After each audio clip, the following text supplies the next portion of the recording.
Hey there, my name is Asher, and I'm here to tell you about all the times that my mom and sister have acted strange around me. And I don't mean just strange, I mean strange. Like, that cannot be politically or morally correct kind of strange. If you want, here's a little more about us. I live with my mom and my younger sister Mira. She's 3 years younger than me. My father kinda ran off a while ago, a little after my sister was born. My mom specifically works retail, and always has, since she was 17. It's not the largest salary one can make, but it's better than nothing, being a single parent to 2 kids and all. Sometimes she needs to take on side jobs to make ends meet. But my sister, who's 16, makes some really good money babysitting and dog sitting. Our neighborhood is packed with large families, most of which have at least 1 kid and 2 dogs. Sometimes she'll help my mom out when she needs it. Though, despite that, my mom isn't as close to my sister as she is me. It has to do with the whole father leaving after Mira was born thing. My mom probably will never tell her what she truly thinks of her. I'm currently on break from college, which allows me more time with them. But to be honest, I didn't really want to go back home. But I also didn't live in a dorm to stay in, because that would mean college debt. I'll explain my college situation a little later. When I came back home, my mom and sister were all over me again. They never left me alone. And I know exactly why. I don't like telling people this because it makes me seem like some conceited fool, but I suppose I'll start from the beginning. Before I was born, my mom was extremely unlucky in everything she ever did. It was truly a miracle that she managed a career in retail without getting fired. Despite all of the things that went wrong for her, she constantly got laid off from paychecks as compensation for her poor work. The only thing she was lucky about then was that she didn't get fired. She went around and tried to win raffles, but in the end, she only lost more money. However, that all changed when I was born. She was a working parent, same as my dad, who was there still, but her income was a lot less than his. However, my mother claims that the moment I came into this world, it's like a switch flipped. Once, she was tight on time, so she had to bring me with her. Her coworkers didn't mind, apparently. That day when she brought me, she did nothing different at her job. Yet, she suddenly got a promotion which upped her pay. She believed it was because of me, and started calling me her lucky charm. There was one thing that my mom always wanted, and that was a second child. But all the times she and my father tried, it was never successful. My mom swears by it. I don't remember this. But she told me one day that when I was 3, I told her I wanted a little baby sister, which was the first time she's ever heard me say that. A few nights after that, she was pregnant with Mira. That only increased her belief that I was a lucky charm, literally and figuratively. When Mira was born, a stroke of misfortune fell upon us. My father left, and so did the income needed for the bills. He didn't give the clearest of answers, but it had to do with more expenses with a second child. Not to mention, he thought my mom was a gambling addict, considering the amount of money she spent on raffles. My mom was devastated, but she didn't blame me. No, I was her lucky charm. The one she blamed was Mira, but she never told her, and neither did I. I don't think we'd ever tell her. There was this one singular event that made my mother's belief skyrocket. One time when I was younger, my mom couldn't find her earring. It was a small stud, so it could easily be missed. She turned the house upside down and flipped it inside out. I could hear her from the other side of the house. It got to a point where I just got up to see what was the matter. On the way there, in between the cracks of the hallway wood floor, was a tiny silver stud earring. At that time, I didn't know it was what my mom was looking for. I entered her bedroom where she was and asked, "Mom, what are you doing?" She was like, "I lost this tiny stud earring and I can't find it anywhere." I just held out my hand with the earring and asked if this was what she was looking for. Her face looked completely floored. She was like, "What? How? I just looked there 10 times. How did you find them?" I just shrugged and handed her it. She looked at it for a moment before she looked up at me. She then said, "God, you are my lucky charm. What would I do without you?" And that's where the deep-rooted belief began. Anyways, my luck continued to prove my mother's point. At my middle school, there was a raffle going on. I remember my mom telling me she enjoyed them, but never won anything. I'd never done one before, so I did.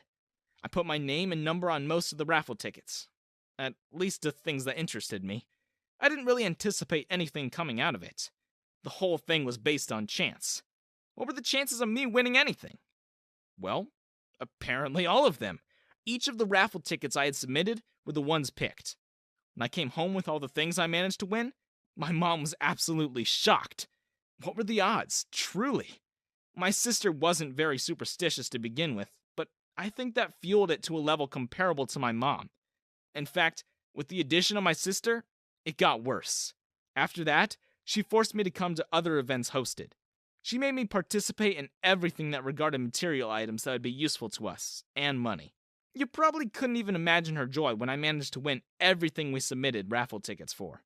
She dragged me to her high school football games, claiming that it would help her school win. I told her that was crazy. There was no way that my luck would transfer from mere raffle tickets, which was based on chance, to football games, which was based on skill and training. Well, apparently I was wrong. Because the game I just so happened to attend, my sister's high school won.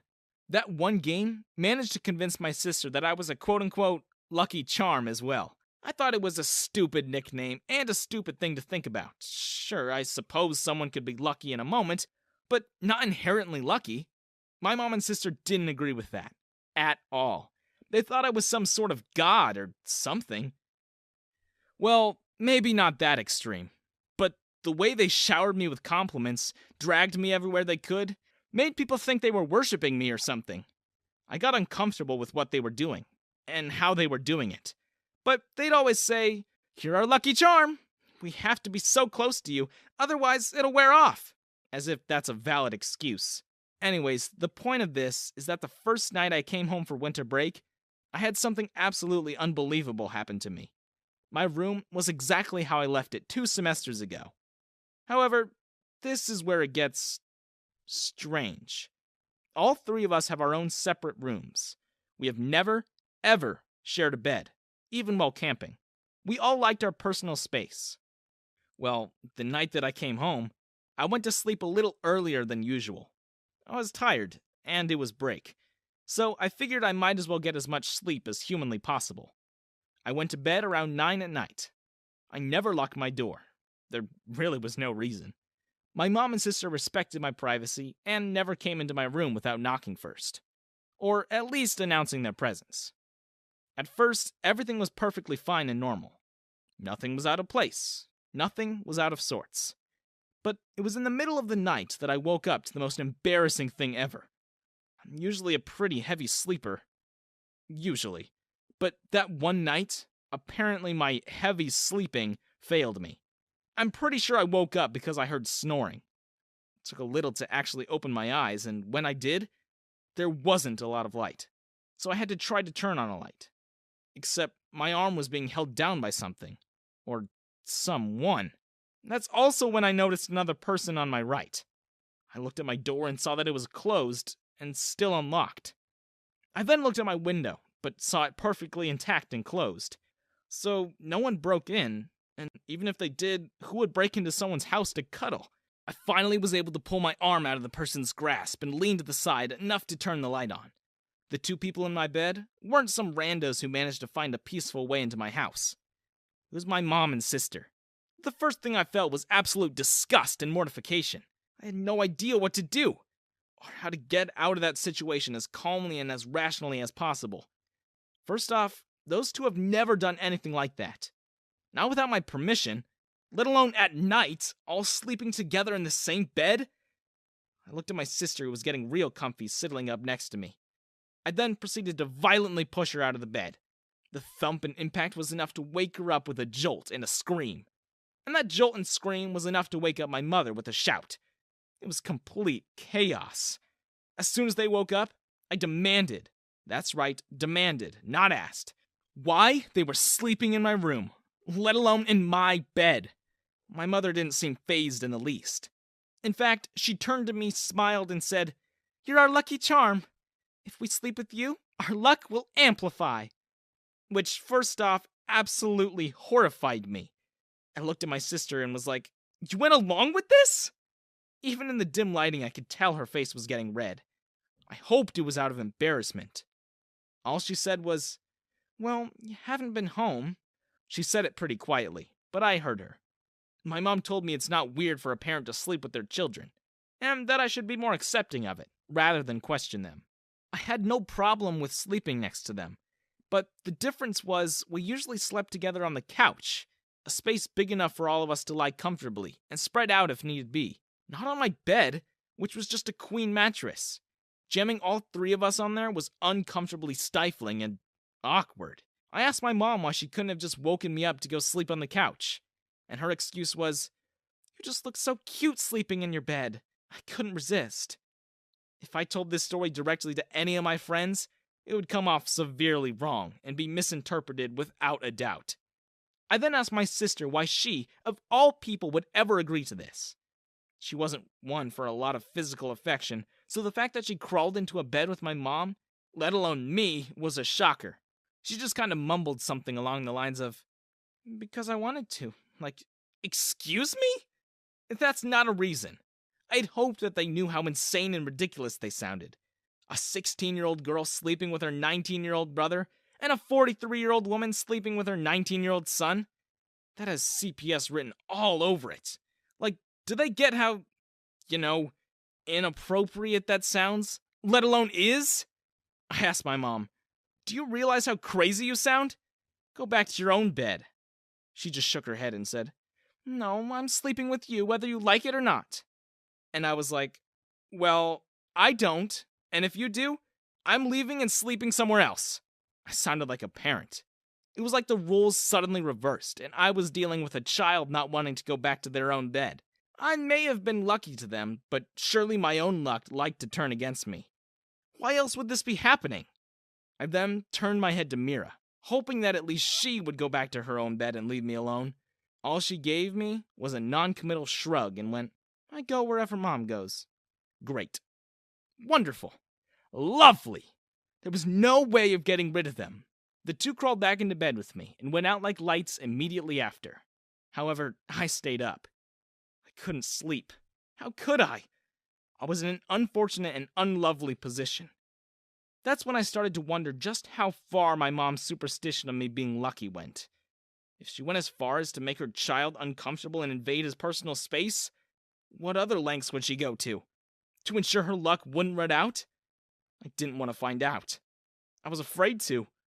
People do a lot of crazy things when driven by want or need or greed. Unfortunately, though, that wasn't the first time they've done crazy things to me. After that first night from college, I failed to get them out of my bed, let alone my room. They insisted, no, demanded to sleep near me at all times every night for the rest of our lives. Every time I would ask them why, it was the same reply over and over. "You're our lucky charm, and we don't want to lose that, or give it up." They were acting crazy. I resorted to coming up earlier and locking my door to keep them out. But the next minute I know, they're at my window trying to climb in. I understand the whole lucky charm thing, but now they were acting like lunatics. Like, if I stopped being around them, they would lose everything. I just completely gave up after the third night. My sister slept on the floor, and my mom slept in the bed with me. I didn't like it at all, but there was just no point in trying to fight it. My mom took my door off the hinges herself to ensure I couldn't keep her out, and my sister almost broke my window because I locked it once. It's like all concepts of privacy have just gone from their minds. But all I had to do was survive a week and a half. Then I'd be back at college, and with my roommates. Oh, if only I'd known what was in store for me for the rest of the days left. They never left my side. Ever. Anywhere. Even during bathroom trips, they stood outside the door, which made things very uncomfortable. Especially since I'm lactose intolerant and love ice cream. When I went out to the store to buy something as simple as groceries, they followed me, practically attached to my sides. They never left me out of their sights for more than a second. I felt like a child again. I remember once that I was talking with a friend from college. My mom and sister weren't there, so I took advantage of that. The conversation was going well until my mother decided to show up, standing at my side and hugging me into her. She asked me who I was talking to, and I told her it was a friend from college. She then asked what their intentions were with me. and if they tried to steal me away, she'd deal with them personally. I certainly didn't expect my mom to threaten someone. My friend just excused themselves and left, which in turn created an awkward relationship between us. I was so angry at my mom for even insinuating what she did. She just told me she was doing what she had to do to protect her lucky charm. Unfortunately, luck may have been on her side all the time, but it wasn't on my side every day. That wasn't the first time she's embarrassed me in front of a college friend. There was one time where I was leaving class and my mom was driving me home. She stood outside of my classroom calling my name as loudly as she could, while looking like a complete idiot. Everyone turned and stared at her, wondering whose idiotic parent that was. I didn't talk the whole ride home, and she never got the reason why. There was one more time that I can think of. My high school graduation. God, it's even horrible to think about. I was on stage getting my diploma. It's silent. No one's speaking, just enjoying the moment. As soon as I received my diploma, my mom and sister who were at the back of the audience stand up. I could barely see them, but I heard them clearly when they decided to yell, "That's our lucky charm!" into the silent gymnasium. All of the graduates looked at me, and the teachers were probably wondering how I could stand having a family like that. I ask myself that same question sometimes. When the ceremony was over and everyone was out in the parking lot congratulating each other, my mom and sister were the loudest and proudest people there. My mom bought me a giant bouquet of roses, and my sister bought me a giant stuffed bear. I didn't need either of those things, and both of them needed to save money. But I accepted them anyways. I'll never forget the faces of all my fellow graduates as I walked to my car with a giant bouquet and stuffed bear. Some of my friends still tease me about that to this day. There was one time where I thought that finally, my luck was turning around. Kira was a fellow classmate of mine, and an honor roll student. She was known around the entire campus for her intellect and natural teaching ability. Not to mention, she was very pretty. Everyone wanted to be like her, or to be friends with her. I had mulled over the idea, but came to a conclusion that I'd want to be casual friends. We both have the same majors, so I see her more often than some. Well, one day during winter break, my doorbell rang. I didn't expect anyone to come visit me, since we'd normally planned beforehand. You could probably imagine my shock when Kira stood outside my door. She was there to return a binder that I must have left behind. And since she was doing extra college courses, she was able to find it and return it to me. After that, she had asked me if I wanted to hang out with her the day after, and I obviously said yes. She gave me her phone number and left a little after that. As soon as I walked back into the living room, my sister and mom were looking at me with narrowed eyes.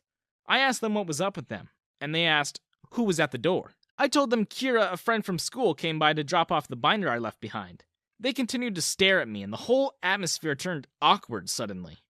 My mom then asked, what else did she want? It was weird. Normally she wasn't so pushy about things like that.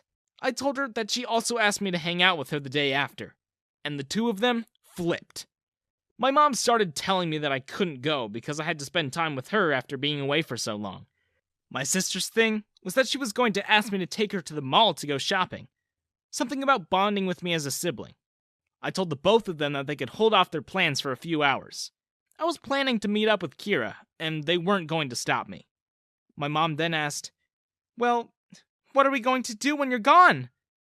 I asked her what she normally did while I was at college, and her reply was, cry, usually. Fear we're going to lose you. My sister just said she busied herself with jobs. Skip past to the days after. I'm out with Kira at this cafe. We're both sitting outside since the inside was too loud to be heard over. It's like 30 degrees out, sunny, and there's not a lot of cars, so not much traffic noise. To me, it was a perfect day to do something like that with her. We mainly just talked about what we wanted for our future. Our plans, our goals, aspirations. Everything was just going amazing. Then, for a moment, Kira leaned slightly to the side, and sitting at the table behind her in terrible disguises were my mother and Mira. Kira obviously knew something attracted my attention because she looked at where I was. I told her it was nothing, but I don't think she fully believed me. After that, I couldn't focus on her. All I could imagine was what my mother and sister were doing, stalking me. In public, no less. Sure, Kira was none the wiser, but I wasn't. And I knew what they were trying to do. Or I thought I did, at least. It got to a point where she asked me point blank if I was okay. I just told her I thought I saw someone I knew. I felt bad for lying, but what was I supposed to say? I didn't want to freak her out. Back home, I was furious. My mom and Mira returned home a few minutes after me, acting as if nothing was wrong. When they saw me, giant smiles formed on their faces. My mom asked me how my hangout with Kira went and wanted all of the details. I told her to cut the act, that I saw both of them sitting at the table next to us. The both of them just looked at each other before giving in. I was just surprised they fessed up so quickly. I asked my mom why they would ever do that. That they didn't trust me enough? My mom said, Honey, it has absolutely nothing to do with our trust in you. But what if she tried to steal you away? Take you to where we couldn't follow? Couldn't be with or near you? We can't let that happen. You're our lucky charm for a reason. And so it goes back to that. And here I thought my luck was finally at my side. Turns out it came with a cost. I told both of them that if they ever did again, I would permanently move out of the house. Mira replied with, That's such a rash thing to do. You know how much you mean to the both of us. Why would you want to give that up? I was too tired and angry to explain my reasons. Instead, I just told them I was going to bed. Later that night, Kira called. She wanted to know if I was alright, since I was acting so weirdly at the end of our hangout. I told her I was fine, and that it was a long story. And a weird one. She just told me it was alright, and that I didn't need to tell her if I didn't want to. I thought about it for a moment. No one knows of the reason why my mom and Mira are obsessed with me. I was never able to confide in anyone. That was my opportunity to finally let out some steam. And I did. I told her almost everything about my lucky charm. I also told her that both my sister and mom were following us that day, because they were afraid she'd steal me away from them. I was expecting her to flip, to call us creepy and never talk to me again. Instead, she sympathized with me. Told me she knows it's hard being with those kinds of people. For once, I actually felt like I was appreciated. Not just as a lucky charm or superstition, but as a person. However, I failed to notice my mom and Mira hanging outside my room. I also failed to realize that they heard everything, and that they'd come up with a plan to ruin Kira and I's relationship. The next morning, they were gone from the house. Just up and left. Disappeared. I didn't know where they went, and they normally told me where they were going, or they dragged me to it. Around the afternoon, Kira texted me. She asked me why I'd been parked outside her house for 3 hours. I told her I was still in my house, but my mom and Mira were out. Oh, then everything clicked. I told Kira what I realized and instructed her not to open the door or go outside. Without a moment to lose, I grabbed the keys to our second car and drove to her house. Mom and Mira were not going to hear the end of that.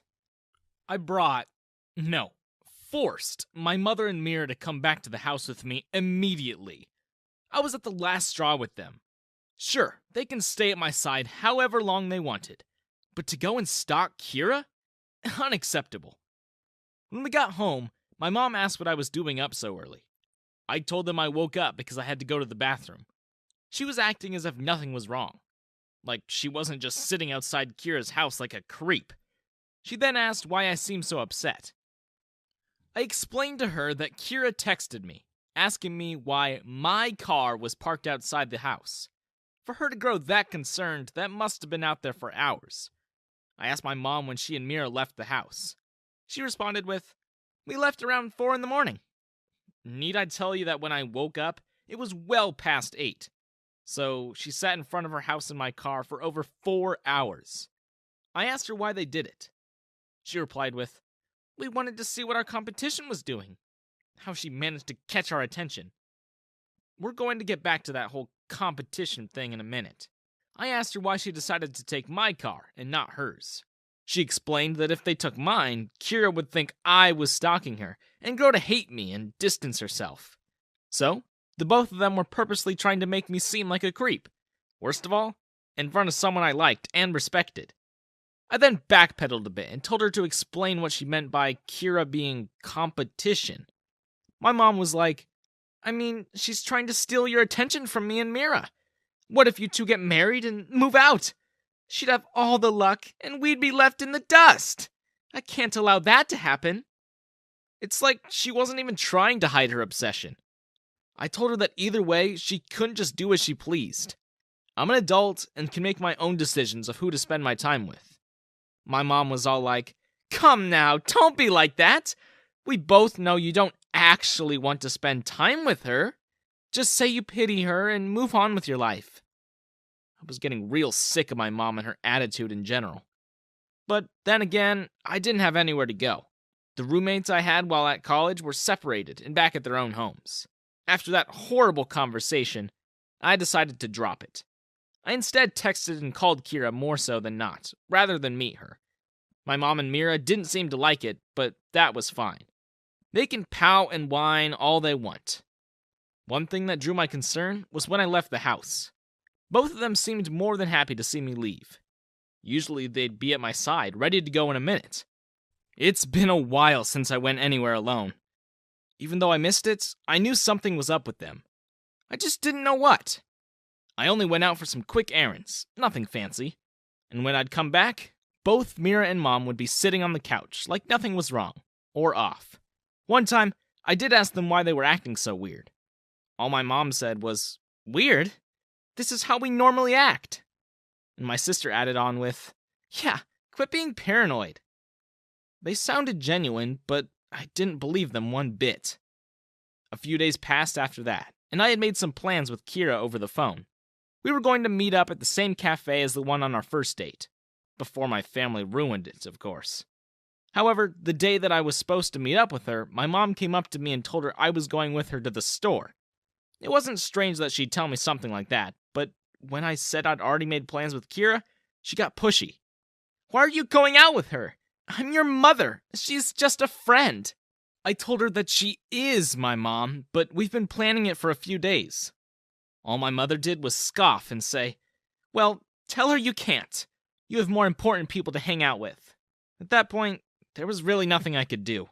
Kira understood my problem and told me it was alright. Living with an obsessive, possessive person was not fun nor easy. And things continued like that for a few weeks. Every time I'd try to hang out or make plans with Kira, Mira or Mom or both would suddenly declare I'm doing something with them instead. It was more than a coincidence at this point. It's like they knew what I was doing and planning. They had no problems with me going out to buy food when I'd suddenly announce it, but they'd have problems with me hanging out with Kira when I'd let them know in advance? They're somehow eavesdropping on me, and I didn't know how. I spent most of the day with them. It would be hard for them to do anything without me noticing. Let's not forget to mention that when we do go out, they're at my sides the entire time. It was bugging me to no end, but I had nothing to go on. Until, of course, I decided to clean my room. It was pretty clean and organized to begin with, but there were some things that needed tidying up and throwing out. So, that's what I did. I let Mom and Mira know I was going to be busy cleaning, and they left me alone. Thank God, for once! As I was shuffling through one of my bookcases, I couldn't help but notice a tiny little square box sitting in the back corner. I've never seen that in my room before, and I had no idea what it was. When I saw the giant lens on the front, something clicked in my mind. I've never seen that in the house, anywhere, ever. There were no wires or chargers, but I knew what it was. It was a camera, one made to be hidden. My mom and Mira were spying on me 24/7 with them. I knew that wasn't the only one. So I completely combed through my entire room. Not with the intention to clean, but the intention to find. It wasn't hard to retrieve them all. There were 4 in total. The one on my bookcase, one under my dresser, one at the top of my closet, and one on my desk. I grabbed all of them and marched out to where my mom was. Mira wasn't much of my concern. She couldn't have bought them. However, on my way there, I started to notice more of them. One in the hallway closet. One stuck under the door of the guest bedroom. They were all over in the house. I lost track of how many. But there were none in Mira's or Mom's bedrooms. The only rooms where they were the rooms I visited daily. My sister doesn't do laundry or go into the hallway closet. My theory was solidified. They were spying on me, watching my every move. No wonder they knew when I was going out with Kira. There was probably audio on the cameras too. I talked with Kira on the phone more than I texted. There would be no way they would know the difference between her and a college buddy if there was no audio. My mom was sitting in the living room, like she always was. I marched straight up to her and threw down all of the tiny cameras in front of her. It took her a moment to process. I've studied her reactions enough to know that she was not expecting that. Certainly not from me. I was like, "What are these? And why did I find them in almost every room I go to in this house?" She just looked at me and smiled. "Honey, those are there to keep you out of trouble." Out of trouble or out of Kira's life? That's when her expression turned serious. I'd only ever see that look when she was frustrated. "It's more than that, Asher. She's trying to use you. She knows of your luck and she's trying to exploit it. I'm just keeping you safe." I couldn't believe the words coming out of her mouth. She just accused Kira of using me when she was doing the exact same thing? The irony. I told my mom that that was a violation of my privacy, and that she had no right to encroach on my privacy. She just told me that it was her house, and if she could, she'd change the locks to keep me with her and Mira. I was convinced that my mother had completely lost her mind. That entire thing was stressful, and knowing my privacy was being violated by my own mother made it worse. I started not to feel good. At first, it was just headaches that gradually got worse as the day progressed. My mom and Mira at first thought it was because I was getting little sleep. But no matter how much sleep I got, it didn't help. At one point, it got so bad that I couldn't get out of bed. My head was pounding, and it felt extremely hot. No matter what I did, I was either too hot or too cold. It was early in the morning when I realized I felt like that. So Mom and Mira weren't up yet. I didn't want them to find out. If they did, they'd coddle and suffocate me, that I'd probably die from their smushing and babying. Much to my misfortune, though, they did find out. And I was right. They took the entire day to cater to me, waited on me hand and foot. I at one point tried calling Kira to tell her, but my mom took my phone away and kept it on her, so that I couldn't contact her. When I asked her why, she said, "Because the only people you need to talk to are me and your sister. No one else can take care of you." I felt too tired and too sick to argue with her. So I let it go. This wasn't something I noticed until I felt better, but the entire first day that I was bedridden, not one of them brought me any medicine. I knew we had some, and I'm pretty sure that I asked for it too. I think I remember my mom saying something like, "It's okay, Asher. You don't need medicine. With our care and hospitality, you'll be 100% in no time." Easier said than done. I still wanted my phone to text Kira, though. It had been almost a full day, and I never texted her. That's never happened, and I didn't want it to continue. But every time I asked for it, my mom insisted that it was fine, and that I didn't need to talk with anyone else. That all I needed was her and Mira. She never left my room a majority of the first day. She couldn't, quote-unquote, leave her sick Lucky Charm to suffer alone. All I had was a fever, and she treated it as if I was dying. Once again, though, I was too tired to argue. That night, after the nightmarish first day I endured, I was more than happy to get some sleep. I was too tired, and my fever was too high to think about Kira or my phone. I just wanted to sleep. My mom at least gave me the courtesy of falling asleep peacefully, without being interrupted. However, early the next morning, I woke up to a bell being rang, which was weird because we had nothing like that in our house. When I looked over, my mom and Mira were standing there. A handheld bell was in Mira's hand, both of them wearing nurse costumes. I don't remember those in-between days of me being sick. I do remember my mom dragging me out of the house when my fever was getting worse. It was midday and my mom wanted to go to this auction. My sister was off hanging out with her friends. My mom told me I didn't have to do anything. I just had to be with her. I tried to explain to her that I felt horrible, and I couldn't go with her even if I wanted to. She insisted though, and even resorted to physically pulling me out of bed and hauling me to the car. I was too tired and sick to fight back. I allowed her to shove me into the car. I think I fell asleep a majority of the drive, but I woke up when my mom decided to shake me roughly. She told me to get out of the car and go with her. I didn't have much of a choice left, so I did. Cutting a long and painful story short, my mom managed to buy the things she wanted, and she told me it was because of me.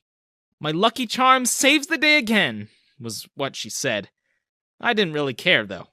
I just wanted to go to bed. I did get to bed after that. Thankfully, it was only the ending of the first week of a 2-week break. I did take medicine to help with the fever, but it just seemed to get worse. The peak of it was 103 degrees, or 39 Celsius. I think it was around that time that my mind got kind of fuzzy. Pieces of memories jumbled together to form an incoherent timeline. From what my mom told me, Mira suggested that I go to the hospital, since my fever wasn't going down, and only getting worse. My mother disagreed, saying something like, "He'll be fine. He's just been so stressed lately because of that Kira person. I'm sure he'll be better in a few days." And I was asleep most of the time. There was one time where I tried to get up to go eat with them. However, my legs gave out after days of non-use, and I fell. I think I hit my head on something, which made me black out. Or so my mother told me. I don't know how long I was out, or what the severity of the impact was. All I knew, when I woke up again, was that I had no idea where or who I was. When the two of them came up to my side, I didn't recognize them, or remember who they were. It must have hit my head pretty hard if I forgot who my own family was. But they didn't seem too concerned about that. No, they almost seemed happy.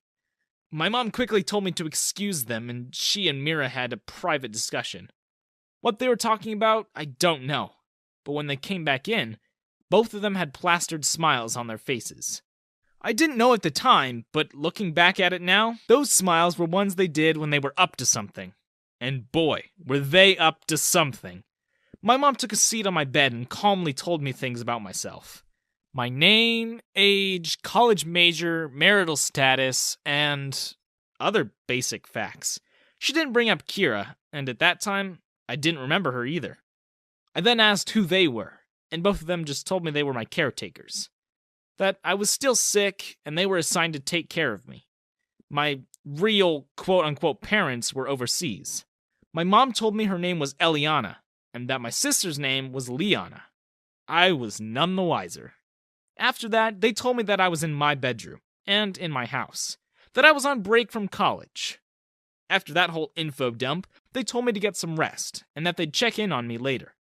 Me, not knowing squat, followed their instructions. The next day, my fever only got worse. My head felt like it was spinning constantly. It was pounding, and overall, just a bad experience.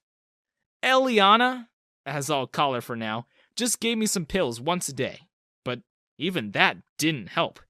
They might have told me who and where I was, but my fever was too severe to remember it fully. I was in this sort of delirium. I couldn't remember anything a minute after it happened.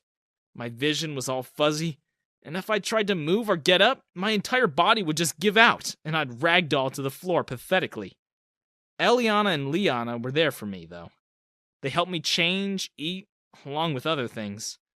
I'm not completely sure how long my fever lasted exactly, but I was getting better. My delirium was also getting better. My head didn't feel like jello completely anymore, and I could remember things past 5 seconds. I was still pretty sick, though. Then, everything came to a standstill. One day, I was eating some soup that Eliana had prepared for me. It made me feel a little better, mostly because it tasted good. The two of them entered my room and sat on my bed, just staring at me. I asked them what was up, and Eliana replied with, "Asher, we have something very important to tell you." Obviously, since I believed I didn't know them, I was instantly curious. I asked them what it was about. Liana said, "It's about our relationship to you." I originally thought they were my caretakers, hired by my real parents. Apparently, though, our relationship went deeper than that. "We're your lovers, Asher," Eliana said. "And we're pregnant, both of us." I remember just staring at her, almost dropping my spoon into my bowl. I was like, how does that make sense? I thought you were my caretakers. Why would you wait to tell me that now? Liana took the reins of the conversation. "We were worried," she said. "Everything we told you was just dumped on you. If we told you that we all were lovers, we didn't know how you'd handle it." The soup suddenly wasn't appetizing anymore. I then brought the topic back to them being pregnant. "It's yours," Eliana said. "Both of ours." I was having a hard time wrapping my head around it. I didn't know whether it was the fever or the delirium caused by the fever, but either way, I wasn't processing it properly. "So, wait. We're all lovers, and the both of you are pregnant with my child?" I asked. The two of them confirmed with a nod of their head. Eliana was like, "I know this is a lot, but it's not bad to plan ahead. I'm arranging for us to get married before the babies are born." I felt sicker than I had been previously. I gave Liana my soup bowl and told the both of them I wanted to rest. "Are you not happy?" Liana asked. "We're family, you know. You should be happier." Admittedly, it was kinda hard to feel happy when you're half dead. I just told them we'd have the discussion later, and to let me rest a little before they decided to drop another info bomb on me. They left my room and I was able to rest. But not soundly. Somewhere in the back of my mind, something told me Eliana and Liana were off. Like, they weren't being genuine. Unfortunately, I still felt too sick to listen to it. The next couple of days passed, and I felt a lot better. I was able to get up and move around without falling. Eliana and Liana were so happy to see me feeling better. They smiled so brightly when they realized I could go places again. The first place they brought me was to the store, to pick out baby clothes. Between you and me, I forgot about the whole pregnancy thing. I still found it hard to believe, but I didn't know any better. Fortunately, we managed to go on the day where everything was half off. So both Eliana and Liana bought a lot of clothes. In the car, Eliana kissed me on the cheek, calling me her sweet lucky charm. I thought the name rang a bell, but I couldn't put a finger on it. I thought that maybe I heard it in a TV show or something. I didn't think much of it. Back home, after all of the clothes were sorted, Eliana was looking online for some wedding venues. Personally, I felt it was a little rushed. While she was browsing, I decided I wanted to talk with her. I asked her if she had time to talk, and she said, "I always have time to talk to you, sweet cheeks." Though her eyes never left the screen. I asked, "How long have we been together?" "As a couple. All of us." "About 5 years." She didn't miss a beat. I asked her why she wanted to rush into a wedding so soon. If they were both pregnant, we would have enough on our financial plate dealing with 2 kids, let alone a whole wedding. She just laughed and said, "Oh no, dear. Not a big traditional wedding, just an ordained minister and rings will do it." I still was confused as to why she wanted to just jump in. I didn't feel ready for it. I was still in college. "I'm just not sure. I think we should give this a thought," I said to her. "We have, silly," she replied. "You're too tense. It's probably because you're still sick. Go to bed and get some rest. I'll do everything." I still wasn't sure, and my worries weren't gone. But I did as she said and went back to bed. In the middle of my sleeping, I could hear Liana knocking on my door. I just gave her a weak reply and she entered. "Hey, you want to go out with me to the arcade? There's this game that I've been dying to beat, and something tells me you can help me." I barely managed to get up. "How would I help you?" I asked. She just smirked and told me not to worry about it. I did, though. I worried a lot. When we got to the arcade, I forgot what it was like. The flashing lights, colorful carpeting, the loud noises, and the tickets. It's been a while since I was last there. Or from what I could remember. Liana dragged me to a claw machine and just told me to stay there. "People say this game's rigged," she explained, "but with just a little bit of luck, you can win it." I found it strange. Eliana and Liana brought up luck a lot around me. I didn't know why. Perhaps it was a superstition of theirs or something. I remember at that time I didn't believe in luck. Just coincidence. It took a few minutes, but the entire arcade exploded with the sounds of Liana's cheering. She held a giant stuffed Pikachu plushie in her arms. It was almost bigger than her. "Thank you, my dear lucky one," she said before giving me a short kiss on the cheek. "Let's go try out other games." She dragged me over to another one. I wasn't very interested in watching her play. It wasn't until a person walked into the arcade that my attention was grabbed. It was a woman, around my age, and she was beautiful. Luck must have not been on my side, because she caught me staring and waved. I didn't recognize her, so I waved back nervously. That's when she started to walk up to me, and that's when I started panicking. I looked for Liana, but she was too busy with another game. Before I could get away, she managed to talk to me. "Hey Asher, how are you doing?" she asked. I looked at her confused. I asked her how she knew my name, and she just laughed. "For real?" she said. I guess she thought I was joking. I just continued to stare at her. It finally got to a point where she knew I wasn't fooling around. I truly didn't recognize her. Her face contorted into hurt frustration. "It's me, Asher. It's Kira." Liana realized what happened and quickly came up to my side, telling her that we needed to be on our way. Neither I nor Kira had time to reply, because I was being yanked out of the arcade. I asked her who that was, and she just told me that she was someone I vaguely knew from college. Someone who I didn't know very well. I didn't have any other choice but to trust her word, despite Kira recognizing me in public. When we got home, Liana rushed into the house to have a private conversation with Eliana. They shut themselves in their bedroom, and I wasn't able to hear anything. I didn't know what they were saying, but when they came out, they avoided me. My suspicions only arose when my phone went missing for an hour. I'm not that attached to it, I just found it strange. It wasn't until Eliana walked up to me and said, "Hey, this was under the couch. Must have dropped it," that I was able to get it back. She seemed so casual and relaxed about it. I almost thought she was telling the truth. Then again, my memory was still kind of fuzzy. I went through it, but I didn't see anything missing or wrong or out of place. Perhaps she was right, and their private conversation was separate. The next day, Eliana visited my room with her phone. She asked me if I remembered about the winter's dance happening at my college. That, along with most other things, slipped my mind. Just a quick explanation, the winter's dance was a formal dance held by my college annually. It happened during the beginning of the second week of winter break. It's sort of like high school prom, but more professional and stuff. Though there are some characteristics that are the same. For instance, we have the Winter Queen and Winter King contest. Sort of like Prom King and Queen. It was a chance for those who missed their senior prom to experience something like it. I told her I completely forgot about it and I wasn't planning on going. She told me not to be silly. It was a big thing. She told me I missed my prom, so I was going. No ifs, ands, or buts. She told me she and Liana would pick out my suit, and that I wouldn't have to worry about anything. I told her I wanted to be there to pick it too, but she just told me to rest. I've had an exciting couple of days, so I should rest my body when I can. So Liana and Eliana left for a little to a nearby store. I decided to take matters into my own hands and look up my college's winter dance. There wasn't a strict dress code, but there was a scheme. Winter-themed, appropriately. Blues, whites, and even black was acceptable.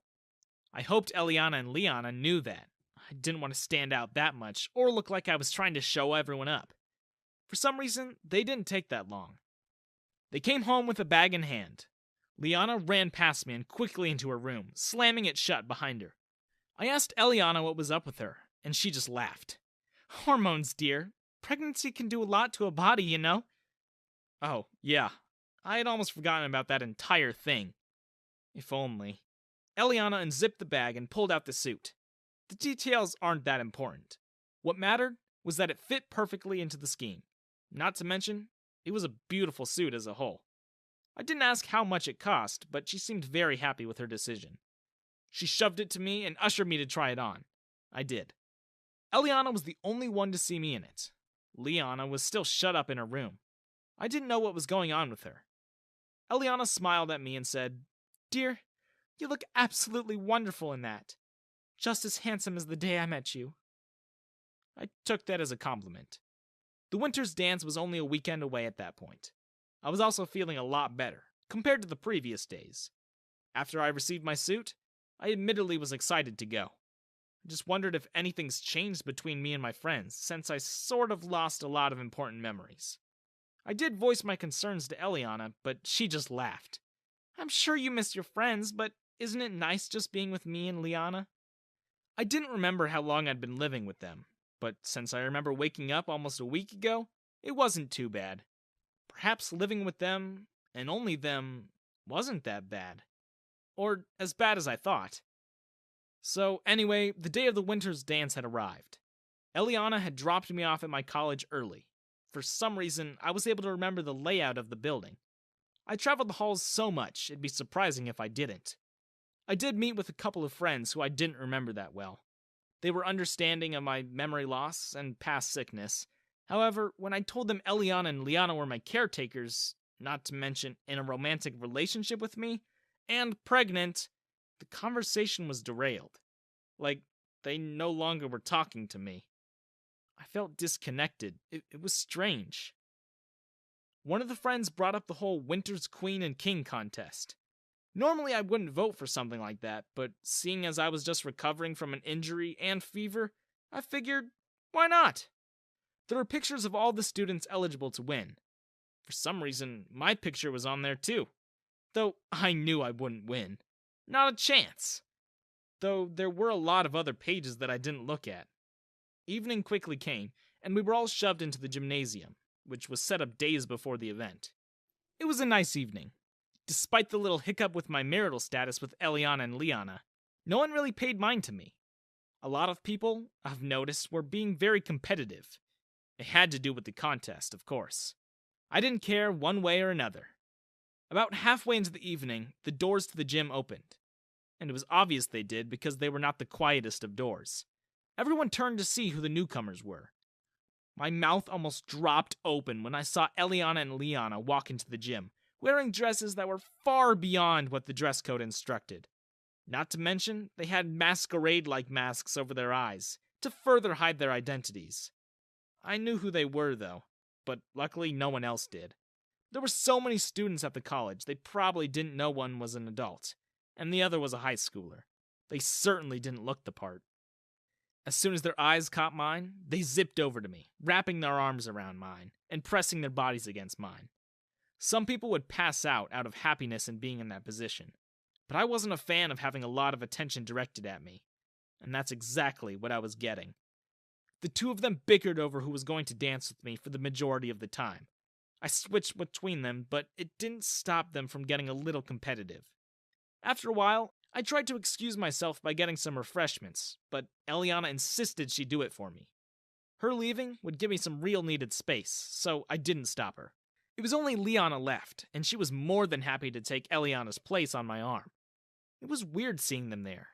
I wasn't sure if outsiders were allowed in, but I know that I didn't invite them. Maybe that's why Liana quickly ran to her room, because she didn't want me seeing their dresses. It wasn't long before Eliana came back and handed us all a cup of punch. Not my favorite drink, but it was better than nothing. The lights came up, and the DJ came up to the microphone. He was thanking everyone for coming, and thanking everyone who put so much work into the entire thing. The speech itself wasn't interesting, but when he spoke at the Winter's Queen and King contest, everyone suddenly perked up. He explained that during the dance, the ballots were counted up. Eliana and Liana were oddly perky at my sides. They were practically beaming with confidence. The DJ took out a neatly sealed envelope. The crowd waited in anticipation. He read the name of the Winter Queen first. And the Winter Queen of this year's winter dance is Kira Woodward! Everyone began clapping, except Liana and Eliana. Their entire demeanor suddenly went down. I didn't pay much attention to them, though. It happened all the time. My eyes were trained solely on Kira, who looked beautiful that night. I never got the chance to talk to her or to apologize for suddenly leaving the conversation a couple days earlier. But since she was being showered with so much attention, I highly doubt I would. The DJ then pulled out another envelope, the one with the Winter King's winner. Again, it quieted, and it felt like some game show finale. The Winter King of this year's winter dance is Asher Brennan! Everyone clapped again for some reason. Me? Winter's King? I didn't think I heard him right. But I couldn't think about it too much because I was whisked away up to the stage where Kira stood. I knew for a fact that Eliana and Liana were not happy with the turn of events. When I was pushed on stage, Kira just gave me a smile. "You look good," she told me. I was too stunned to say anything back, and she knew. It didn't seem to bother her. A small but noticeable crown was placed upon my head, and I only just noticed she was wearing one as well. It looked beautiful on her. 2 spotlines then shone down on us and blinded me for a moment. The DJ came up to my side. "Now, it's customary for the winner's queen and king to share a kiss," he said. "You don't have to do it if you don't wish, but just letting y'all know, it's a thing." He looked at Kira, and she didn't seem opposed. In fact, she was the one who initiated it. I didn't remember if I'd kissed anyone, but I wasn't complaining either. Everyone started cheering and clapping for us, but it didn't last long because there was a sudden feedback on a microphone. "Oh dear, we're so sorry," a voice said. I recognized it as Eliana's. "It seems the DJ has made an error. Kira Woodward isn't the Winter's Queen." Liana and Eliana stepped up on stage. "The real Winter's Queen is Liana Mitchell." No one clapped for her, because she acted like they did anyways. Kira and I just glanced at each other. Liana walked over to us and practically ripped the crown off Kira's head. That earned some gasps and whispers from the crowd. Both Eliana and Liana practically pushed Kira off the stage, just to attach themselves to me, smiling and waving at the audience. No one seemed happy at the sudden turn of events. I looked at Kira, afraid she would be upset, but she didn't. She looked calm. I watched her weave through the audience and across the gym floor to the DJ's booth. She somehow managed to find a spare mic and hook it up to the speakers. Eliana and Liana weren't aware of what she was up to. Instead, they were basking in the glory that no one gave them. That's when Kira cleared her throat. "Miss Liana Mitchell, you are not the Winter's Queen." Eliana and Liana squeezed my arm so tightly, it was beginning to hurt. "I know you love pranking people, but now was not the best time," Kira said. A lot of the audience, including me, was confused. "Miss Eliana and Liana are not contestants in the Winter's Queen and King contest. They're models, hired by the school faculty to raise morale and make things more lively." Eliana and Liana glanced at each other, obviously taken aback by the sudden change in plans. They were supposed to be serving food and drink, but I suppose Miss Liana's mischievous side got the best of her tonight. A few chuckles rang out through the gym, and Liana looked like she was going to snap at any moment.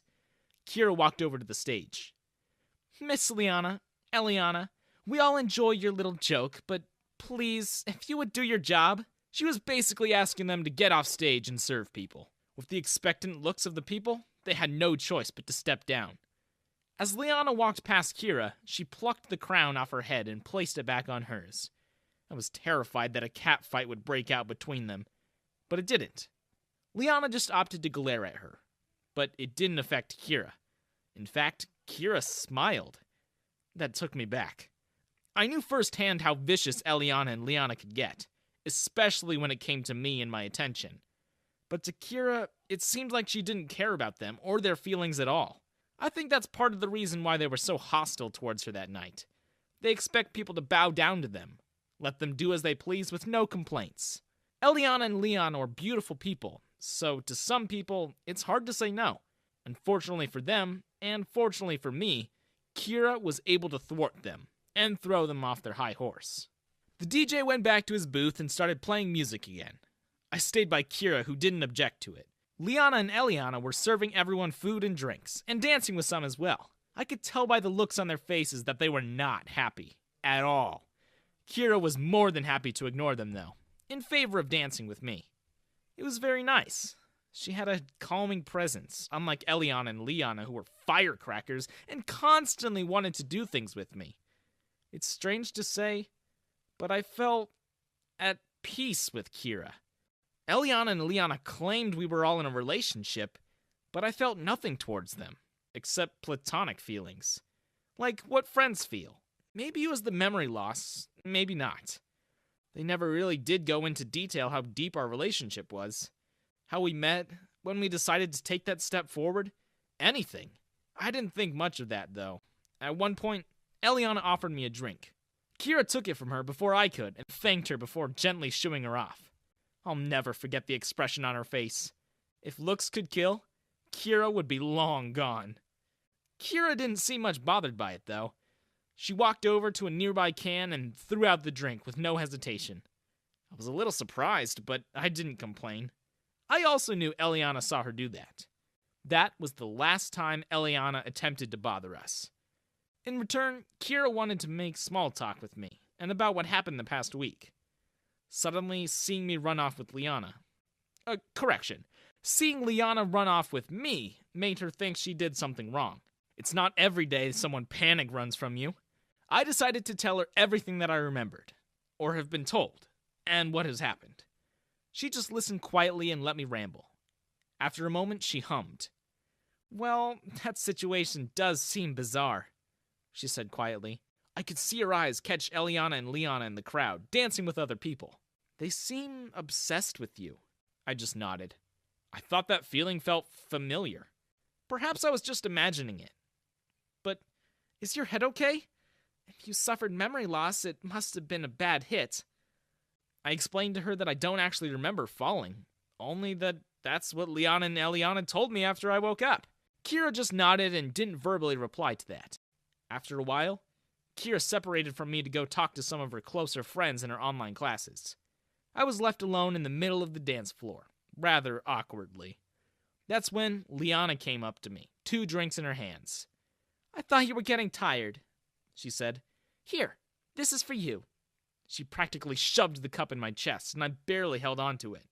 My suit was nice, and I didn't want to ruin it with punch. So I slowly drank the drink. Liana stayed quiet, which was unusual for her. I asked her what was up, since she didn't normally act like that. Not with me, at least. She would also go off on tangents, talking about nothing in particular. She just looked at me and pouted. Something I've never seen her do. "You've been ignoring me in favor of Woodward," she said. "It's been hurting my and Eliana's feelings." I explained to her that Kira was a friend that I was getting to know again. Liana continued to argue that despite that, I should be with them instead of her. She tried to guilt me by saying that me being Winter's king doesn't mean that her and Eliana aren't my queens. I honestly, truly couldn't grasp what I was doing wrong, and I told her that. I also said that since I abruptly left our conversation in the arcade, I owed her a conversation and explanation. She just handed me her drink with a flippant, "Finish it," before walking off back into the crowd. I didn't feel bad, but I did finish her drink. I don't remember if there was alcohol served at the Winter's dance. We were all above the legal age, but I think alcohol was prohibited on school grounds, even at events. I started to feel strange after drinking Liana's drink, and went over to grab some water. Eliana was already there, though, as if she was waiting for me. "You seem to be having a good time," she said. I could tell in her tone she was being passive-aggressive. Both her and Liana could be very snappy when annoyed or neglected. I told her I was, and that I was happy to be able to share something with my classmates to talk about later. "I wish that were the same with you and Liana and I," Eliana said. I knew I was going to get into another altercation. I tried to explain to her that as much as I loved her and Liana, I still have friends I care for, too. She didn't seem too happy about that. "Well, it's not a problem. You enjoy yourself tonight, because there's still more to come. The night's not finished," is what she said before handing me a glass of water and walking off. I was kind of scared to think about the implications in her last sentence, but my head was beginning to grow fuzzy again, so I didn't think about it too much. I downed the water and joined the others in the middle of the floor again. It was getting near 10 at night. The dance was still going on, and would continue well to midnight, but I was hitting my limit, energy-wise and social-wise. I pulled Kira aside to let her know I was leaving, but she stopped me after a moment. "Are you driving?" she asked. I told her that Eliana was going to drive, since it was her that dropped me off in the first place, and probably her that drove here. Liana didn't have her license. I then asked her why. "You seem a little buzzed, you know?" she replied, which was strange, because no alcohol was served at the dance. Kira seemed to realize that too, and was concerned over it. I told her not to worry, and that I was cognizant enough to know where I am and what I was doing. She was still worried, but told me to be careful. I downed my last drink and went off to go find Eliana and Liana, who were conveniently in the same place. I told them that I was ready to head home, but a wave of nausea hit me. Eliana asked if I was alright, but I just told them I'd be right back. Something in her tone made me even more uneasy, though, but I was a little too preoccupied to think about it. I managed to find my way over to the bathroom stalls, which were connected to the gym. I'm not sure how I looked, but I think I kinda stumbled a little. I don't know what I drank or how much, but my head was growing fuzzier and fuzzier. Through it all, I remember a hand grabbing mine and leading me into a bathroom. I thought that someone saw me struggling and helped me get to the toilet, because I was sick to my stomach. But the next thing I know, I'm lying on the floor. I don't know whether I actually heaved or not, but I could vaguely tell that I was being stripped of my clothes. The bathroom was dark. I couldn't see who was doing it, but I was too tired and tipsy to fight back. I could feel new clothes being put on me, and the sound of a bag zipping up loudly. I assumed the bathroom was empty. Otherwise, I don't think they would have gotten away with undressing a half-conscious person on the floor of a public bathroom. The lights were suddenly turned on, and I was blinded immediately. I didn't hear any voices. Whoever was doing it silently and quickly. I don't think I was in there for more than 10 minutes, but time was a little warped to me then, so who really knows? I was hauled up by multiple arms, which led me to think there was more than one person. My vision was weird and blurred, with lines and stars dancing across it. I probably was fully drunk, or drugged even. I'm still not sure. We passed by the gymnasium, and no one paid any mind to me being dragged out by two people. I did notice Kira across the gym floor who spotted me. I couldn't see her that clearly, but I saw her turn and leave from one of the spare doors. I didn't know where she went, and my mind was too muddled to care. I was basically carried out of the school, and no one noticed, strangely. They all were at the dance, so there were no people out in the halls or the classes or parking lot. Security was non-existent. There were a lot of cars from what I could faintly remember, and the parking lot itself wasn't that brightly lit. It was dark, too. We were fumbling around for a while. I was placed in the back of a car, but I wasn't buckled in. It also didn't feel like leather seats or seats at all. I think I was placed in the trunk of a car, not the back seat. "Drink this," I heard a voice say. I could barely make it out as Eliana's, but I couldn't do anything about it. Eliana helped pour a drink down my throat before closing the trunk on me. When the car started, the lull of the engine and wheels on the road helped me black out completely. I don't know where I was, or what I was doing, but when I came around, there was an organ playing. It was loud enough to pierce through my unconsciousness and stir me awake somewhat. I was still dead tired and forgot about trying to move. Everything felt numb. I did manage to open my eyes enough to see where I was, at least a little. I was in some sort of church. I've never seen one where I live, not to mention I don't remember going to a church near me. There was a minister near me, looking at me with such concern I thought he was going to cry. But he didn't say anything to me, and I didn't say anything to him. Not like I could, anyway. The organ was still playing, and I was able to regain enough feeling in my body to at least sit up. I was at an altar, but it was only the minister and I there. When I looked down, I wasn't in the same suit as I was before. The new one was black and white, one you would wear for a wedding. Oh no! Everything was beginning to piece itself together, albeit slowly. The organ music rose to a crescendo, and I could see the minister straighten up, but he was nervous. Like he was being forced to do what he was doing. The doors in the back opened, and Eliana and Leon appeared, still dressed in their winter's dance attire.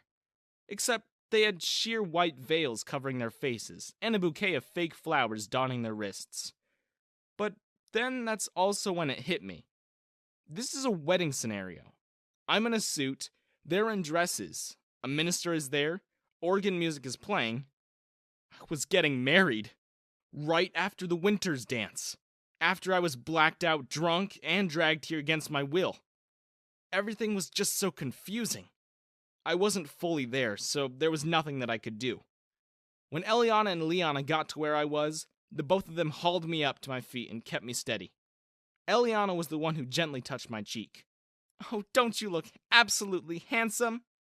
she said gently. Leona was just rubbing her slightly pregnant stomach. I couldn't say anything in return. Not because there were no words to speak, but because I literally couldn't say anything. Everything was still muddled. The organ music stopped, and it was dead silent in the church. The minister began talking, but I wasn't focused on his words. The entire time, Leona and Eliana never stopped looking at me. They had giant smiles on their faces. They were borderline creepy. It was like they were dolls, just staring at me lifelessly. At the end, the minister asked if Eliana and Liana took me as their lawfully wedded husband. They said yes with zero hesitation, at the same time with the same crazed glint in their eyes. The minister, who still looked like he was being held there against his will, turned to me. "And do you, Asher Brennan, take Liana Mitchell and Eliana Davis to be your lawfully wedded wives?" I couldn't answer that clearly. I didn't want to answer at all. Not like I could anyways. I was barely there. The grip the two had on me to keep me from falling on my face suddenly tightened. That forced an "I do" to squeak past my lips, though it didn't seem genuine in the slightest. The minister moved on. It was time for the vows. Everything was moving too quickly for me to understand or comprehend. Eliana pulled out a paper from her dress. She began to read off of it. "Asher Brennan, I swear love, cherish, care, and keep you in sickness and in health. Till death do us part, I will never allow anyone to hurt you or betray your trust. I can only hope you'll do the same in return." The vows were short, and she said it so rushed, it sounded like a badly rehearsed reiteration of a line in a book. Then Liana followed suit, pulling it out from her shoe. I didn't even want to imagine the smell. "Asher Brennan, I promise to always be by your side, in sickness and in health, in poorness and riches, and everything in between. I will always cherish you and make sure you're never alone, or by yourself." Well, at least Liana sounded a little bit better than Eliana's. That I can appreciate. The minister, not at all happy or satisfied, completely ignored me, and was forced to move on. "If there is a reason why this union shall not take place, speak now, or forever hold your peace." The church was empty. There was no one to speak on my behalf. I wasn't going to be saved. I didn't even know if something like this was legal. But either way, Eliana and Liana were going to try to do it anyways. Since there was absolute silence, the minister moved on. "By the power vested in me, I now pronounce you husband and—" He was abruptly interrupted by the door being kicked in. There were several men who entered and spread throughout the room. They moved quickly. So quickly that I thought they were floating. I was suddenly separated from the two of them, and they weren't happy about it. Through the sea of gray suits and tall men and women, I could see Eliana and Liana fighting against them, even trying to claw their face off. Their shrieks pierced through the church atmosphere. That's when another man entered the church. The sudden movement stopped, and he ordered the men carrying me to the door to stop as well. The man didn't look familiar to me, but when I looked at Liana and Eliana, both of them were gaping at him. He slowly walked down the aisle and stood in front of them. He had an imposing presence. Even I remember feeling wary around him. All I remember during that moment was Liana saying one word. "Dad?" After that, it's a little fuzzy, but I could feel myself being walked outside of the church while hearing Eliana's and Liana's shrieks in the background. When we got outside, one of the men handed me a water bottle, telling me I need to start flushing out the drugs and alcohol from my system. To be fair, I didn't realize I had any, but I couldn't fight back.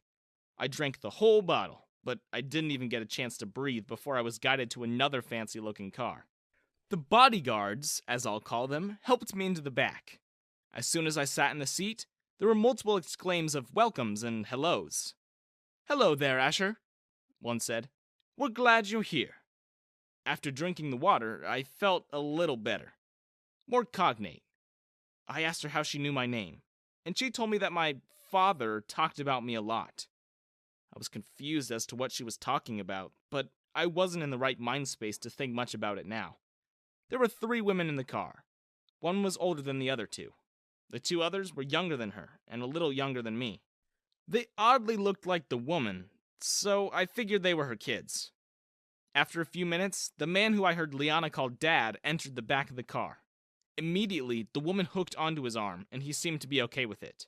When he looked at me, he smiled a little bit. "I'm sure you have a lot of questions," he said to me, "but it's all right. You'll have more than enough time to recover and remember." The man reached over to the side door and pulled out a bottle of champagne and a few glasses. The 3 women cheered happily as he poured them a glass. The car started to drive off after that. I didn't know where I was going, but the four of them didn't seem that concerned with me half-conscious in the seat next to them. They just happily drank champagne and talked about things I didn't understand. It wasn't until after the man fully finished his glass that he roughly grabbed me by the shoulder. It seemed to jolt me awake slightly. "Make sure to drink plenty of water, son," he told me, handing me an open bottle. "After all the stuff that those two evil women put you through, we need to make sure you're at fullest health." I slowly and carefully drank all the water again. I did feel a little better, but not fully. The man looked at me and smiled. "My name is Rowan Brennan," he said. "This is my wife, Clarissa, and my two daughters, Mia and Mai." The three of them smiled at me. I just stared at them, not fully with them yet. His expression seemed to soften looking at me. "Asher, you're my son, and next in line for Brennan and Co. I could use someone like you by my side." I heard him, but I didn't process what he said. He just laughed and told me not to worry about it, and to get some rest. For some reason, I had an uneasy feeling about it. Like there was something underneath his joyous tone. I didn't feel like I was with my family, which is what Rowan claimed it was. I felt more connected to Eliana and Liana than I did with them, which made my mind wander. Where was Liana and Eliana? Were they weren't arrested, were they? I hoped not. As much as I found them strange, they were the people who I'd been living with for... well, I'm not quite sure how long, but long enough I felt comfortable enough with them. These people weren't my family, no matter how much they claimed to be. However, there was one person that my mind drifted off to before I completely fell back asleep. "Is there anything you'd like to say?" Rowan's wife asked. I barely was able to get it out, but all I said was, "Kira, help." When I woke up again, the car was parked in the front of the company building. My head was feeling better than before, probably from the water flushing out whatever was in my system. I was the last one out of the car, only because my father wanted to take his time escorting me into the building. "Son, everything you see here is someday going to be yours to take control of," he said, which didn't help, because my vision was still blurry, so I couldn't see anything farther than 10 feet clearly. He led me into the lobby where several people were waiting. Most of them looked like employers, all well-dressed and put together. "Everyone, this is my son, Asher," Rowan introduced. The group of them all turned to look at me, like a bunch of machines. "Welcome, Mr. Asher," they all greeted at once. It made my head ring. Rowan stood in front of me. "This is a single step into your brand new life, son," he said. "From here on out, you'll be taught how to hold the reins of this company. And when I deem you ready, you'll be the new CEO of it." To be honest, I just wanted to sleep. After that, he started talking to his employees and told them what to do. Among other things, they seamlessly went off to work. Almost too fluidly. Like they knew what to do before they were told to do it. It was strange, but it was cool to see.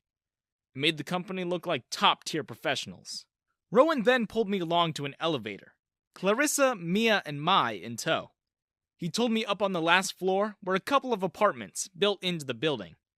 Him and Clarissa shared one, and Mia and Mai shared one. I asked him where I would stay, and he just laughed and said that was being taken care of behind the scenes. Apparently, I wasn't getting an apartment in the company building. Rowan was going to send me to a villa that he owned, and I was going to live in it by myself. Rowan asked me how I felt about a more secluded property, a backyard pool, and built-in bars in a kitchen setting, all of which I felt was unnecessary, since I was going to get those things anyways. Regardless of how I felt about them, when we got to the top floor, Rowan led me into their shared apartment, which acted as a second office to him. Clarissa, for some reason, immediately broke off and entered their bedroom. I don't think she's uttered a word to me since the introductions. Rowan explained that after a day's rest there in their spare bed, which was under the stairs to the second floor, mind you, I would be sent off to my new home. I only focused on the after a day's rest part. I didn't even fully know where the bed was, yet I was already trying to trudge to it. Rowan told me to hang on a second. There was a decision that I still had to make. Almost immediately after, 5 women walked through the door. Each one was sporting a traditional secretary uniform. But the clothing itself was, let's just say, not exactly dress code appropriate. Rowan didn't seem to mind, though. All of them seemed professional enough, but there was something off about them that I didn't quite put my finger on. Perhaps it was the clothing? Either way, Rowan welcomed all 5 of them into the room. He told me that I was to pick one of them to be my personal secretary. He said that it didn't matter who, just that I did. The 5 of them all seemed pretty much the same. I didn't think either one of them was worse or better than the others. I was too mentally tired to give it a real thought, so I just picked the middle one. Her name was Lucia, and she was apparently the oldest of the group. I think she was around 24 or something. Rowan seemed pleased with my pick. He didn't disagree, but he didn't outright say it was a good choice either. I could tell by the look on his face. I guess picking Lucia was a good thing to him. For what reason, I didn't know. After that, I was able to rest for the rest of the day, with Lucia staying in the apartment with me. Nothing else interesting happened after that, until I was woken up around noon the next day. I was dragged out of bed by Rowan and shoved into the living room. 3 more women, who were actually pretty tall and imposing, all dressed in clean suits. This is kind of embarrassing to say, but I was pretty intimidated by them. Rowan just told me not to worry. They wouldn't cause me any harm. I asked them who they were, and he said, "These are your bodyguards, son. Trained in close-quarter combat, as well as armed 24/7. You'll be safe with them around, no worries." All 3 of them looked like they could snap me in half with their fingers. Rowan then told me to get dressed, so we could go to the villa. I was going to tell him that I didn't have any clothes, but he just magically pulled some from behind his back and gave them to me. "Hurry up," he said. "Time's a-wastin'. We don't have all day." Not like I had that much of a choice. Skipping past the mundane parts, Rowan, myself, and my 3 bodyguards arrived at the villa. It was absolutely beautiful, and definitely not something I would have imagined myself living in. My secretary wasn't going to live with me, just my 3 bodyguards, which I was slowly getting used to shadowing me everywhere I went. Rowan seemed to have known the villa pretty well, since he took the time out of his busy schedule to tour me around the place. When we got the bedrooms, which were on the 2nd floor, there were 2 other bedrooms. One adjacent to my room, and another straight across from it. I asked Rowan why there were 2 other bedrooms there, and he replied with, "Oh, Mia and Mai will be staying here as well." I asked him why they had 2 places to stay, and why they couldn't just stay at the company building. "Well, because they volunteered to be house servants for you. Maids, if you will. They would also like to get to know you, as well, being their brother and all." I told him that didn't fully answer my question.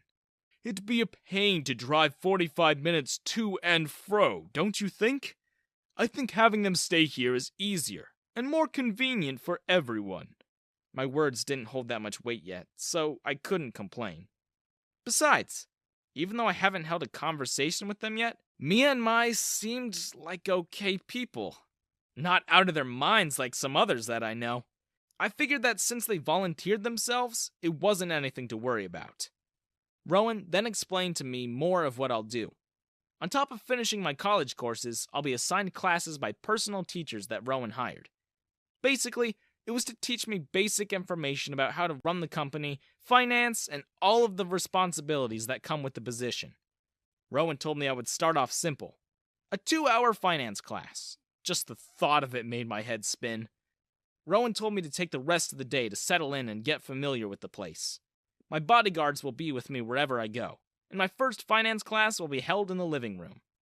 So, he left me with my bodyguards, who haven't actually said a word to me yet. I was still nervous around them too, so I didn't try to hold a conversation. After the rest of the day passed and I settled in my new room, Mia and Mai arrived at the villa with a bunch of luggage in tow. They just gave me passing hellos and went straight to their room. When I finally did go to bed, I was woken up by movements and shuffles outside in the hallway. I tried getting up to go see, but I ended up falling face first to the floor. Not my proudest moment. I didn't hurt anything. Again, thankfully.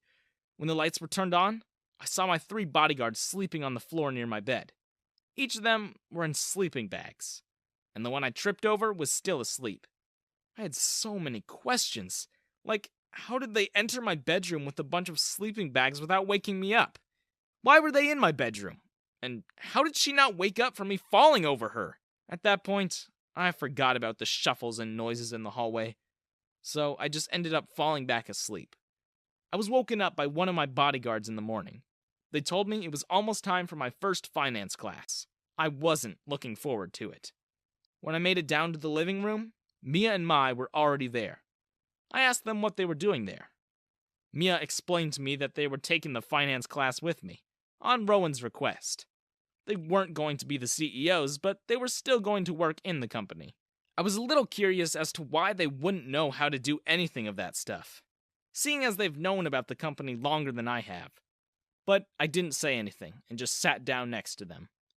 The teacher that Rowan hired arrived at the villa right on time, bringing with her a giant bag of papers and binders. Her name was Miss Zoe, and her and Rowan were close friends and colleagues. According to him, she had a flawless teaching record, and all of her coworkers, superiors, and subordinates respected her. She basically was going to teach all 3 of us the ropes of the finance side of the company, and other complicated things. The beginning was rather easy. She was just teaching us basic terms. It was like I was in college all over again, just with a much smaller class. At the end of the 2 hours, Miss Zoe asked Mia and Mai to leave.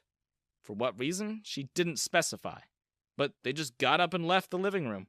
I assumed they were going back to the rooms.